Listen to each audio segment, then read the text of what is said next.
They didn't have Gabe Landeskog, and they didn't have Valerian Nichushkin. They didn't get bullied out. What happened in the Seattle series was the simple fact that no one could score for them outside of Nate McKinnon and Cale Makar. Nobody. And then Makar got suspended for 2 games. What happened in the Dallas series was Val Nichushkin, who was leading the league in scoring, was out of the lineup. A $6.125 million player who was playing at a surplus of like $10 million at that point during the season. He was gone. Like that's what happened in those past 2 postseasons. It wasn't that you had a full complement of players that just got like bullied out of a game. That's not what happened. If you think that's what happened, you weren't watching the games. You were watching the games as if you thought you were watching like Slapshot back in the 70s. It's not what happened. They do need to stay healthy, but again, because they are smaller and slighter, you do have to deal with certain injuries. You lost Sam Girard 3 years ago out of the playoffs to a broken sternum. This is how they're built. They won a cup like this. They win a bunch of games like this, and they think that they can win. I would, for them to change course, it would take more than just an offseason to do so. Yeah. Like, it would take a couple of years because of how this organization is set up.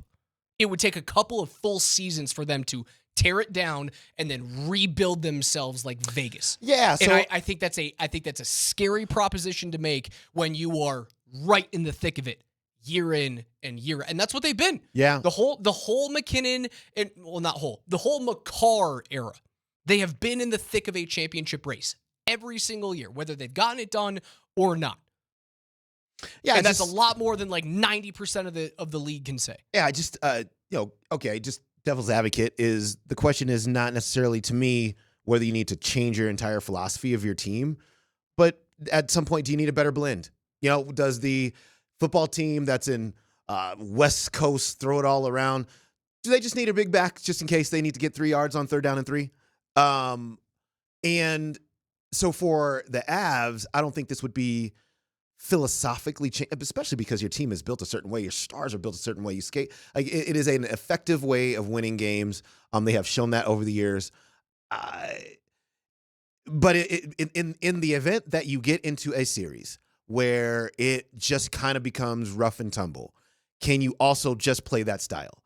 And it's just the ability to, and they have been this in the past, the ability to be able to be successful no matter what the opposition brings to you. So Dallas comes into that series last year and they're like, yeah, well, what we're going to do is we're going to get super physical in the middle of the ice and let's just see if they can deal with it.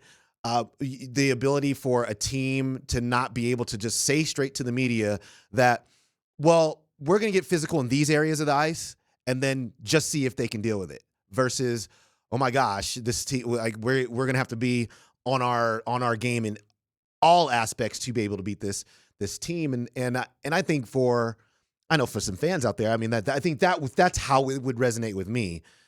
Don't change how you play, but just add a couple of guys who can make sure that you aren't being taken advantage of if you can't get your style on the ice. Again, 6'4", 225 pounds on your first line right wing.